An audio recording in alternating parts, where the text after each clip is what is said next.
Hey everybody, it is Trags, Mike Petralia, back with another episode of the Jungle War podcast powered by Fanduel Sportsbook, the official gaming partner and gambling partner of the CLNS Media Network.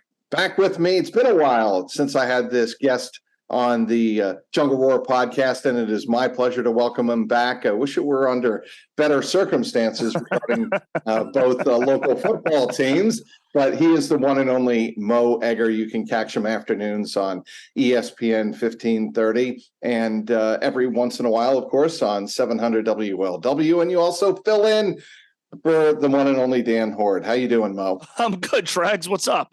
That's quite the resume. I guess. I don't know. I don't know anybody in my life who's impressed by it. So perhaps you are, and that would be nice. I am, and that comes from the bottom of my heart. All right. Troubling times down on the river, the Ohio River. The jungle is not a copacetic place to be. Joe Burrow's calf is still bothering him. He re-aggravated it during a really gut-punching 27-24 loss to the Baltimore Ravens on Sunday, a game that a lot of Bengal fans thought that the Bengals had to have given their situation in the division. And now they have their star quarterback re-injured, question marks abound about his availability, near future, and going forward this season. First question I have for you, Mo, looking back on it, and we all do this in the sports media business, second guess. Is there anything you think the Bengals could have done differently that would have prevented all of this from happening? Yeah, perhaps not play him. I mean, everybody sort of either rolled their eyes or shook their head when Jamar Chase said a few weeks ago, I don't want him to play week 1. But I mean, what he was trying to say is if he's not 100%, we need him week 12. We need him in December. September, we can get by. And so it's easy to do this with the benefit of hindsight, and it's obviously very easy to do this seeing Joe hobble off the field on Sunday. But when he did that, I couldn't help but wonder where would things be given the fact that they lost those 2 games. Correct. Where would things be had they erred on the side of caution to a degree? Like, I'm a big protect the investment guy, right? That's what he is. Sure. He's the largest single investment the Cincinnati Bengals have ever made. He is the most important person maybe who has ever worked for them. So protecting the investment sometimes comes at a short-term risk. And the short-term risk might have been you give yourself less of a chance to beat Cleveland and Baltimore, but they didn't beat those teams anyway. And so what was gained by having him play? Nothing. And now you're wondering, should he play on Monday? Will he play on Monday? Is this going to be a thing moving forward? And I admit to have not made this connection immediately, but Aaron Rodgers suffered a calf injury back during the spring. And then 4 plays into his regular season debut with the Jets, he tears his Achilles. Is it fair to say that Joe's going to do that if he keeps playing? Maybe not. Is it natural to wonder, is what we saw with Aaron going to be something that happens with Joe? And so I'm now to the point where if you didn't want to use extreme caution the first 2 games, I think you have to now. And maybe that comes at the expense of beating the Rams. Maybe that comes at the expense of winning the division, but protecting the investment means you go to extreme degrees to make sure that investment is taken care of. I'll go even further back, Mo. When he reported a tweak before the July 27th training camp practice, and he went out there with a sleeve on the calf, and and you remember the day, it was hot, humid. Yeah. It was a typical classic Cincinnati summer day on the Ohio River, incredibly humid. I wonder at that point whether or not the Bengals and Zach Taylor, if they had to do it over again, say to Joe, you're not getting on that practice field. Do the work that you need to do, but you're not going out on that field. And, to me, that's where probably the second guessing would happen. And I should also mention this. The initial injury where he pulled up lame happened on a grass surface, not artificial turf. So for those making that point in the NFLPA, and the NFLPA made lots of noise last week following Aaron Rodgers tearing his Achilles. That injury happened on a grass field. My point is, an injury like that can happen anywhere, anytime, but you've got to read the signals. So I wonder if the Bengals thought, going back to that July 27th practice, whether or not he should have been on the field. Yeah. So you can't go back in time, right? What you can do now is apply lessons that you learned from how things unfolded then to what they're dealing with right now. Jamar said Monday, Mo, live and learn. Yeah. Live and learn. Jamar is maybe the only person who's making a lot of sense here. Look, I all I can tell you is what I saw. I saw a guy that they have guaranteed well over $200 million to hobbling off the field. And so you have a hard time convincing me that this just goes away.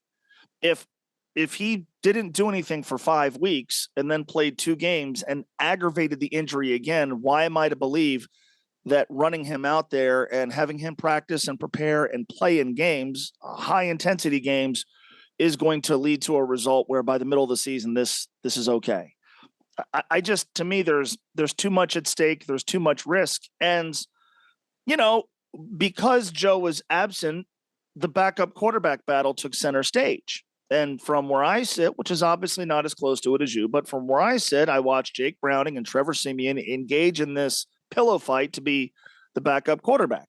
Yes. And oftentimes, naturally, you asked, okay, does it make sense to go get somebody from somewhere else? The Bengals didn't do that. When they didn't do that, the message is we trust the guy who wins this battle, or I guess Will Grier, to do what you need a backup quarterback to do, which is to get you through a game, to get you through a couple of games. We talk about backup quarterbacks. It goes without saying that if something catastrophic happened to Joe, if Jake Browning had to be the starting quarterback for the rest of the season, season's cooked. We get that. But a backup quarterback, we would talk about this with A.J. McCarron all the time. Can you get us through a game? So to me, you showed confidence in Jake Browning by not getting a more experienced backup. And maybe it's Will Grier, but you had enough confidence in Will Grier that you brought him in. Right. The message to me there is we trust, with the roster we have, with the continuity we have, we trust one of these 2 guys to get us through a game. So you have a week to prepare, a supposedly elite offensive roster, and this killer coaching staff that has been together for a while, and a mediocre at best opponent on Monday. You can't get through a week and eke out a win at home over the Rams with the roster relatively healthy around the quarterback if you have a week of time to prepare Jake or Will to play. And if you shake your head at that, well, then you should have been more proactive at getting a more experienced, more seasoned, better backup quarterback, or your team is not as good as we all think.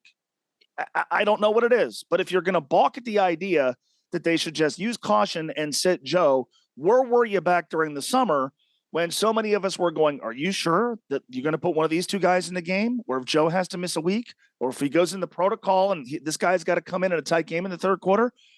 If you didn't like that conversation, okay, well, that tells me you had confidence in those guys getting you through a week. So here we are. Can Jake Browning or Will Grier get you through a week? With this roster, with this coaching staff, the answer should be yes. So the one thing that concerns me about going up against the Rams is the obvious, Aaron Donald. Yeah. And he can, obviously he has had Joe Burrow's number. He had his number in Super Bowl 56. Everybody remembers the final offensive play of that game. And I just don't have confidence that you would put Joe Burrow out there and expect him to dodge and dance around, which he actually did on that first drive of the second half, which is, I think, what gave a lot of Bengal fans, the coaching staff, trainers, like, wow, he's moving around. He can evade some pressure if he absolutely has to. I don't have that confidence anymore. I don't think anybody does if Aaron Donald's barreling down on him. Yeah, it's not so much getting hit by Aaron Donald, it's running away from him. Correct. Right? So, A, can he run away from him? B, when he runs away from him, what happens then? I have a hard time getting myself to a point where, and maybe there's information we get during the week that would suggest we change our mind. I'm having a hard time based on what I watched and based on what I know about the importance of Joe Burrow to this franchise. I have a hard time believing it's responsible to have him play. And I'm sure Joe Burrow will tell you guys, I want to play. It's good enough. I'm fine. I can gut it out. The coach, the coaching staff, the training staff, the organization, they've got to be the adults here and say, look, I get it. We're going to do what's best for you long-term, what's best for our franchise long-term. And by the way, we think we can beat the Rams with one of these backups. I hate that we're there. But I don't know how you can responsibly suggest that Joe Burrow should play on Sunday. And I felt that way on Sunday, and I wondered, am I going to feel that way by Tuesday, Wednesday? And I feel even stronger about it today than I did back then. Snap into action this NFL season with Fanduel, America's #1 sportsbook. Right now, new customers get $200 in bonus bets guaranteed when you place a $5 bet. That's $200 in bonus bets, win or lose. If you've been thinking about joining Fanduel, there's no better time to get in on the action. And the app is so easy to use. There's a wide range of betting options, including spreads, player props, over-unders, and more. So visit fanduel.com/Boston and kick off the NFL season. One more time, that's fanduel.com/Boston. Fanduel, official partner of the NFL. There has to be an adult in the room. I believe the Bengals have those adults, but they have to step forward now. And Jamar has said all along, and he knows him better than anybody else, Joe Burrow is hard-headed, and he's going to do whatever he has to do to convince them to get on the field. He's lost that, ability to do that, with that ability to convince them within the organization. I think the organization has to take that away from him and do what's in his best interest, the franchise's best interest. Question is, will they? Yeah, it's a long-term relationship. Relationships sometimes have difficult conversations. And so, Joe's not going to go anywhere. He's under contract. So I think Joe is hard-headed. I also think he's a mature enough guy to understand, okay, step away, take the emotion out of it. Yes, I'm a competitor. Yes, I want to play. These guys are looking out for me, and I need to be on the field in November. I need to be closer to 100% in December than I am right now. And yeah, this is easier to do if they win those first two games, but they didn't. This is he's too important. And I mean, I don't love jumping to this place, but can you imagine he plays on Monday and then he's writhing on the ground in pain? No. And he's made the injury even worse. Right. We've seen something akin to what Aaron Rodgers is going through. Can you imagine how we'd feel then? Can you imagine just the collective gasp in that stadium if we saw something like that? And again, you could say, well, you can get injured on any play, sure, but boy, there's just this gigantic, like, flashing sign. He's hurt. We know his importance. Important player hurt doesn't add up to him playing on Monday. So I had this conversation with Paul Dehner Jr. during training camp when he was on the sideline. He was, I think, watching practice one day late in camp. And I said to him, I think the Bengals defense is capable of getting this team a 500 record with a backup quarterback. Maybe they have to play, 2 games over now. Right. But I think they can. I thought at that time that they had a good enough defense to win them games with a quarterback who didn't turn the ball over, made minimal plays, but kept, managed a game manager. Mm-hmm. I don't know if I believe that right now, given what I've seen from the defense in the first 2 games. I'm a little concerned about their inability to handle anything on the outside, rushing wise. Yeah. I mean, it was alarming the ease with which Baltimore picked up first downs on third and 5 or less. Last year's defense gets those stops. The defense 2 years ago gets those stops. Paul and I had a similar conversation. And my thing was, I said to him, I said, I have a bit of a hot take for you. I think the unit that is most likely to be ranked among the league's elite is the defense, because, and it's maybe clumsy rationale, but my thing has been, over the last 2 years when the Bengals have lost, usually the main reason is some sort of offensive issue. The offensive line, or Joe throws a bunch of picks against Pittsburgh, or turnovers, or just a bunch of 3-and-outs in the Super Bowl, right? Usually when they have lost over the last 2 years, which hasn't been often, the main reason has been some sort of offensive issue. Rarely have you said, God, Lou Anarumo's defense didn't look prepared, or they got, physically beaten up, or there were a bunch of missed assignments, or a bunch of offensive dudes just made one-on-one plays. Well, the way they've allowed the Browns and Ravens to carve them up on the ground has been alarming. and the inability to get off the field on third down. And, they did create, I guess, a couple of turnovers against Cleveland that we didn't see against Baltimore. But that unit that so many of us put our trust in hasn't proven to be very trustworthy. And so, yeah, I back during when Joe first got hurt and we didn't know, we're all trying to figure out what's the definition of several. I said, okay, they have 6 weeks to get ready for Cleveland. If Joe can't play, you have a very good defense, a lot of weapons on offense, and time. And I kind of defaulted to if Joe can't play against the Browns, there's no excuse for not winning that game if you believe this roster is as good as we all say. And I certainly held that belief that this roster was among the NFL's best, and most of that was based on the defense. It's hard to feel the same way now. But it is a healthy roster. If you made the decision on Monday morning, let's say it's Jake Browning. We're going to go with Jake Browning. There's a lot of backup quarterbacks that would like to make their first NFL start and go, okay. The other team's probably not going to score 40.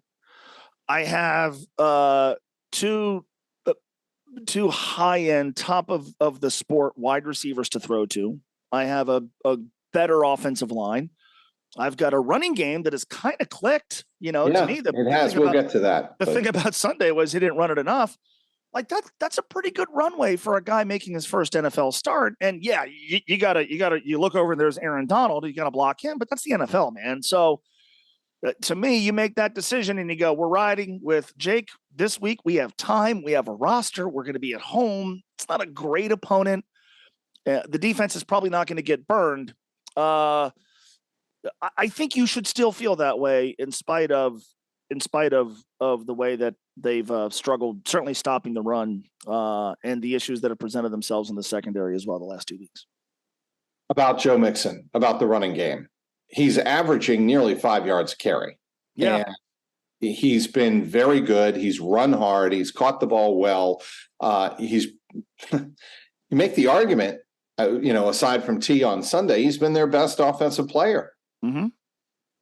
And I just think that, if Joe's out of the mix, you're going to probably have to rely on at least slowing the tempo of the game down a little bit, lessen the number of possessions in the game. Kind of do, if you have a backup quarterback, kind of do what the Ravens do, and that is shorten the game.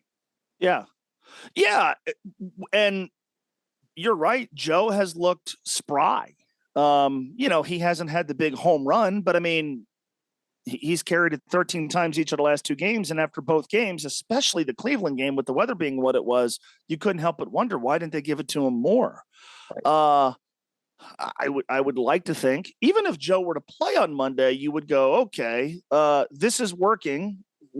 And by the way, I still feel like because of their threats on the outside, I don't think that all of a sudden teams are going to go, we're going to stack the box against Joe Mixon, right? The conditions for running the football for this team should still be quite favorable, even if Joe Burrow doesn't play. So that to me was, sort of lost amid all the stuff about Joe's calf was in a competitive game where they were running it well. Why didn't they run it more?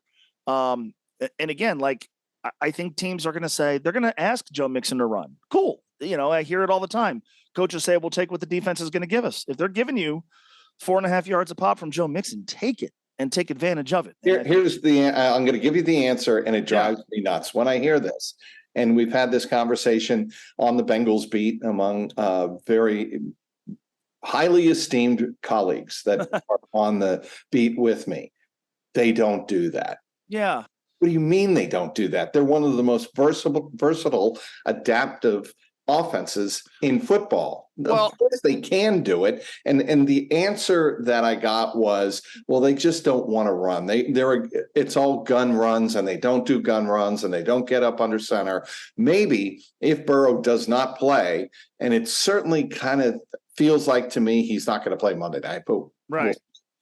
Then maybe Jake Browning is under center more. Maybe they have more traditional runs. But don't coaches in any sport have to adjust to circumstance, opponent, and personnel? Always. I mean, yeah, in every sport. I watched Miami on Sunday night against New England. And, the Patriots did what Bill Belichick defenses do. They said, all right, Tyreek Hill's not going to destroy us. And Miami said, cool, we're going to give the ball to Raheem Mostert. And in this beautifully designed and executed running game, they controlled the football, they controlled the clock, they controlled the game. Now, I'm willing to bet with a healthy Tua Tagovailoa and the two outside threats they have, do the Dolphins want to run the football? Predominantly, no. But okay, we're going to adjust to opponent, circumstance, what's happening in the game, and who we have. And it worked. Why can't the Bengals do that? They can. The answer, Mo, is they can. I refuse to buy in any set of circumstances. Well, this is just not what they do. Yeah. in life, you adjust to the things happening around you. And again, it's one thing if, God, they're not moving the football in the air and Joe's averaging, 1.3 yards a pop. He looked good. And, again, I hear it in this sport all the time. We're going to take what the defenses give us. If you're having a hard time in the air and your quarterback is compromised, or if you're playing a backup quarterback and the defense is still going to say, go ahead and run it, then go ahead and run it, especially if it's working. And it has the first 2 weeks. So, and let me throw this scenario out at you, Mo Egger of ESPN 1530 afternoons, weekdays. If teams assume that the Bengals are, if Burrow doesn't play, if teams assume, okay, we're just going to put 8 or 9 in the box and make Jake Browning beat us, then you do have 2 elite receivers. And then you say, okay, Jake, you want to throw the ball? This is your dream as an NFL quarterback, starting quarterback, to be able to throw to 2 elite wide receivers. Go at it. And Jamar Chase made it more than clear on Monday. He wants more go balls. He wants more deep balls. Yeah. Ask any quarterback alive. So Jake Browning's been a part of the organization now. He's going into his 3rd year, right? Yeah. Yes. So he's been in every offensive meeting. He's been on the practice field every day. He's had reps with the guys he would be throwing to. All along, I've heard they like Jake Browning. Well, is that something we just say? Or is it something we mean? Because if you like him, you trust him. And is he going to go out there and throw for 500 yards and hang 49 points on the Rams? No, but you trust him. So you ask any quarterback alive, here are the circumstances under which you're going to make your first start. You will have been with this franchise for 3 years. You'll have the same offensive system, the same offensive play caller. By the way, you're going to have Joe Burrow there with you, an offensive savant. You're going to have T. Higgins and Jamar Chase and Tyler Boyd to throw to. You're going to have a running game that in the first 2 games of the season has been competent. You're going to be at home. You're going to be playing a Rams team that has played pretty well, but you don't expect to blow you out of the building. You have a defense on your side that I think would still say is a formidable task. Still very good. The defense is going to be better. And you're not being thrown to the wolves the night before the game. Is there a more perfect set of circumstances under which a guy could make his NFL starting debut? Ask any quarterback alive. Can you thrive to the degree that you could help eke out a win at home under these circumstances? Who would say no? You couldn't. Again, I hate that we're doing this and talking about Joe Burrow, and yeah, they're 0-2, and that adds an element of pressure to achieving the outcome that everybody wants. But still, what a perfect set of circumstances for a backup quarterback to make their first NFL start. And I think you have to consider that too. Maybe Jake Browning turns into Tom Brady. The reason I bring that up, and then we have a quarterback controversy, and we're talking about trading Joe to clear cap space, and that'll be fun. And the reason I bring that up is because in 2001, the Patriots were the last team to make and win the Super Bowl after an 0-2 start, and including a loss week 2 here. Week 1, Corey Dillon. Yes, week 1. Corey Dillon and the Bengals beat Drew Bledsoe and the Patriots in 2001. And do you know what I will never forget about that day? It was the first game of the year. No, I do not know. I was with my dad, right? We are at the game. We're leaving, and there are, a handful of Patriots fans, not nearly the number that you would see years later when the Patriots would come. And I said to him, this is September of 2001. Yep. And I said to him out loud, at least we're not Patriots fans. They won the Super Bowl that year. They won 3 of the next 4. They were obviously the preeminent dynasty in the NFL for the last 20 years. And I've every time I've seen Belichick and Brady hoist a Lombardi trophy, I've thought about what I said to my dad that day. I mean, look, Jake Browning put up great numbers at Washington, great numbers. And I don't know, Mo. Maybe yes, I'm being facetious about all of this, for the record, for anybody who wants to, pull a drop out of this. I'm being facetious, but the point of the greater point is teams face adversity. When Mo Lewis cracked Drew Bledsoe on the sideline, and they went 0-2, everybody in New England, and I was there, assumed the season was over. Right. Season done. 9/11 had just happened. It was just a terrible vibe around the whole situation. And then, in that particular case, it was the greatest quarterback of all time stepping forward. But you never know in moments like these if Joe Burrow has to come out of the lineup and miss several weeks to get better, to get him to be the Joe Burrow that we've seen over his first 3 years. Then so be it, and find out something else new and maybe exciting about your team. I would have no problem with that if I were a Bengal fan following this team. Yeah, I mean, I've heard, we have talked, and justifiably so, about this team being as poised to legitimately compete for a Super Bowl as they ever have been in their history. Is that solely based on Joe Burrow being healthy? Now, again, if we're still doing, I would argue absolutely, but yeah, but is it or is it, hey, they have a really good team around them? I mean, I think part of it is they have a really good team around them, right? There's not a real huge glaring hole. Well, those things have to apply if you're talking about playing somebody else at quarterback. And again, if we're still doing this in November, okay, but can we just see how the next week plays out and tell Joe, we're going to revisit this next Tuesday, see how you are, and then make a decision about the Tennessee game? To avoid that, of course, Mo, not to interrupt you, but they could put him on IR. Sure, yes. Decision right out of his hands and say, we are not screwing around with this. You are going to go on IR for a minimum of whatever number of weeks it's going to be. Get well. See you when you come back. Yeah, and look, the coming weeks compared to the gauntlet they have in the middle of the season is pretty forgivable. I'm again, protect the investment, man. Yes, it's a simple decision to me, but yeah, it's protecting. It's protecting your investment. It's protecting your meal ticket. It's just applying common sense here, and I know there are folks who are gonna see this and go, well, you got it out there. Injuries happen in football. Let's not be cavemen about this. Let's be smart. I think there are fewer, fortunately, Mo, I think there are fewer and fewer of those types of people. Couldn't agree more. I think somebody needs to be the adult in the room. And again, I could understand why Joe would do it kicking and screaming, but that's okay. That's fine. I would expect the competitor to want to be out there, but I would also, as I said before, I think he is smart and rational enough to understand they're serving my best interests, and my best interests are the team's best interests. All right. What the hell happened Saturday night?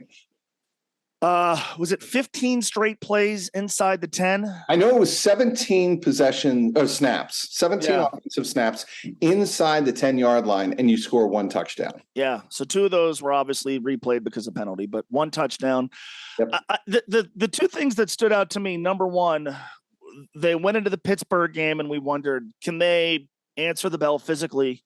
And the answer was yes. I think the offensive line, and specifically in the first half of that game, with 1 returning starter, really made you feel good. Not so much certainly inside the in the red zone on Saturday. And it was interesting to me. Tony Pike and I talked about this. I feel like every team in football, college and pro football, has the end zone fade to the point of annoyance, right? Because oftentimes it feels like, let's just see it. And you oftentimes don't have a receiver who can go get it. I think UC has a guy who can go get it. Xavier Henderson was dominant, and then they get inside the 10 and they refuse to even try it. You couldn't throw him a jump ball. You couldn't just see if he could win a one-on-one matchup. you couldn't throw a quick hitch to a receiver, get him one-on-one in space and see if he can make a guy miss and dive to the goal line. That was really interesting to me and really, really frustrating. But, first of all, credit to Miami. Miami, I think on the first play of the game, they hit the long touchdown, and then the Bearcats from that point forward said, well, we can't send pressure. We're not going to get beat over the top again. And so Brett Gabbert had time to throw, and he had lanes with which he could run, and that helped them extend drives. And I think the way they handled that, won the flip, took the ball, went over the top, and it changed how Cincinnati played defense all night long. That was a factor. But they got the ball inside the 10 1,000 times and came away with one touchdown, and it was in the first quarter. I never would have thought that would be the case. And after thinking against Pitt that, God, you know what? We've seen some creative play calling. Didn't see that to the degree that we would have liked against Miami on Saturday. Do you think that the Bearcats and Scott Satterfield are ready for Big 12 play? They might be ready for Big 12 play, but there's a difference between Houston and West Virginia and Iowa State and Oklahoma. Yes. They've been obviously dominant. They haven't played a Power 5 team yet. Well, that team that I watched on Saturday was not, to be completely honest with you. And that's not to take anything away from Chuck Martin's team, but no, that team that I watched on Saturday that couldn't finish drives isn't ready for what's coming Saturday. Yeah. And Dylan Gabriel's a guy they've, UC fans have seen before, and he's obviously been terrific with the Sooners. The good news is this: the Big 12 schedule makers did him a huge favor, right? No Texas. Not sure how good TCU is, but no TCU, no Kansas State, although Kansas State just lost to Missouri. No Texas Tech. The schedule still has a lot of Iowa State, Houston.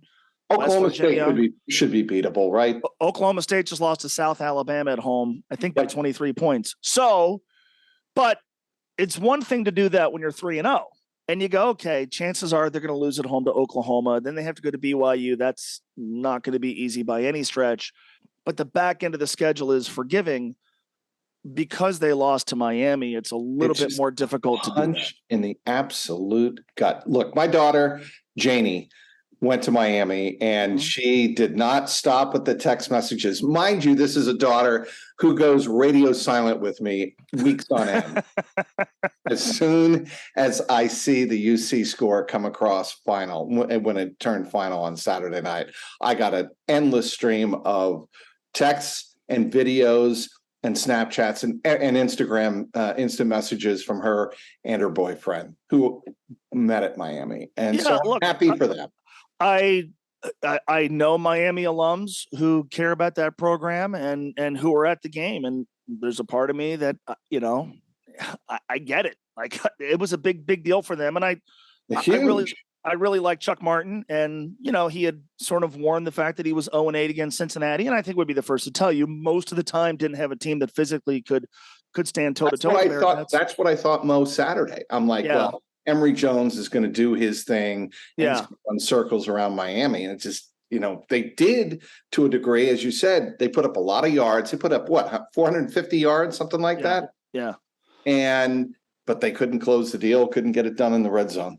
No, and they get a great special teams play on Cincinnati's game-winning field goal attempt after Cincinnati, runs a fake punt in a situation where you wouldn't expect them to. And 4th and 17, right? Something like that. Yeah, 4th and really long. But give Miami credit to win that game for the first time since 2005 and to win in Nippert Stadium for the first time since 2002.